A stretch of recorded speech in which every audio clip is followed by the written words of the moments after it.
کلا انہا تذکرہ، یہ لفظ بہت اہم ہے، تذکرہ، ذکرہ، تذکیر، فذکر بالقرآن، کیا معنی ہے اس کے؟ یاد دہانی صحیح ترین ترجمہ ہے، یاد دہانی۔ ایک ہے کسی کو کچھ سکھانا، نئی بات سکھانا، ایک ہے یاد دہانی، اسے ایک چیز معلوم تھی کوئی بھول گیا، یاد کرانا۔ جیسے آپ کے کسی دوست نے آپ کو بہت قیمتی قلم دیا تھا، آپ نے اسے بہت سنبھال کر اپنے ٹرنک میں رکھ دیا، اب سال ہا سال ہو گئے، نہ دوست سے ملاقات نہ وہ یاد، اچانک آپ نے کسی روز ٹرنک کھولا اور وہ قلم آ گیا، تو آپ کو دوست یاد آ جائے گا کہ نہیں؟ اسی لیے قرآن آفاق و انفس کے لیے آیات کہتا ہے، ہم اپنی آیات دکھائیں گے تمہیں، نشانی جس کو دیکھ کر تم ہمیں پہچانو گے۔ اور تذکرہ کا مطلب کیا ہے؟ پوٹینشلی ایمان ہر انسان کے دل میں موجود ہے، یہ جو روح جو ہمارے قلب کی مسکن مکین ہے، اس میں اللہ کی معرفت بھی ہے، اللہ کی محبت بھی ہے۔ البتہ ذہول کے پردے پڑ گئے ہیں، بھول اور نسیان طاری ہو گیا ہے، ہم دنیا ہی کے اندر گم ہو کر رہ گئے ہیں، ہماری ساری دلچسپیاں دنیا سے ہیں، لہٰذا ہماری توجہ ہی نہیں ہے۔ ورنہ ہر انسان کے دل میں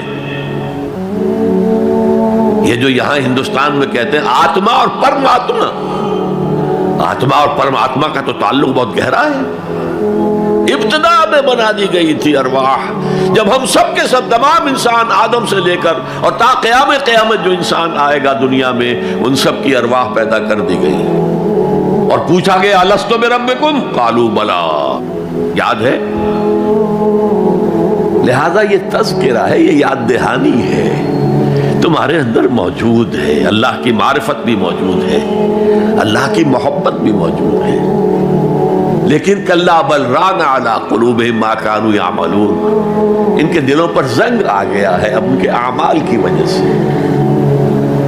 شیشہ جو ہے وہ زنگ آلود ہو گیا۔ حضور نے فرمایا ان هذه القلوب لتصدع كما يصدع الحديد اذا اصابه الماء، ان دلوں پر بھی زنگ آ جاتا ہے جیسے کہ لوہے کے اوپر پانی پڑتا رہے تو اس کو زنگ آ جاتا ہے۔ پوچھا گیا فما جلاؤها یا رسول اللہ، اے اللہ کے رسول ہماری تلواروں کو زنگ لگتا، ہم پالش کرتے ہیں، سیکل کرتے ہیں، وہ پھر چمک اٹھتی، تو دل پر اگر زنگ آ جائے تو اس کا علاج کیا ہے؟ دو چیزیں فرمائی، کثرت و ذکر الموت و تلاوت القرآن، دو کام کرو کثرت سے، موت کو یاد رکھو، یہاں رہنا نہیں ہے، جانا ہے، یہ ہمارا گھر نہیں ہے، یہ ہماری منزل نہیں ہے،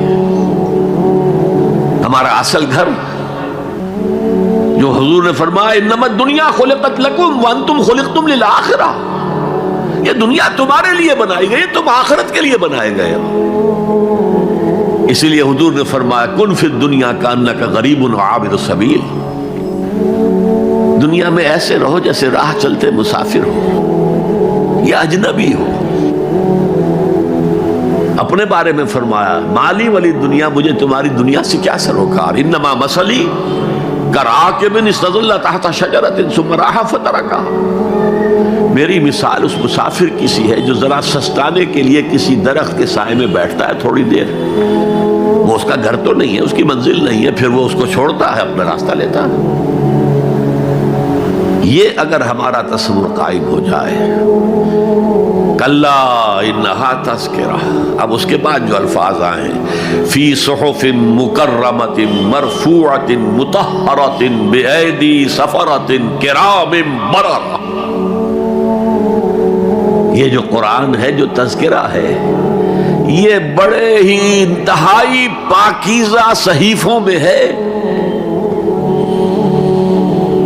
فی صحف مکرمۃ، بڑے باعزت، مرفوعۃ مطہرۃ، مرفوع بلند اور انتہائی پاک، بے ایدی سفرۃ، یہ کن کے ہاتھوں میں ہے؟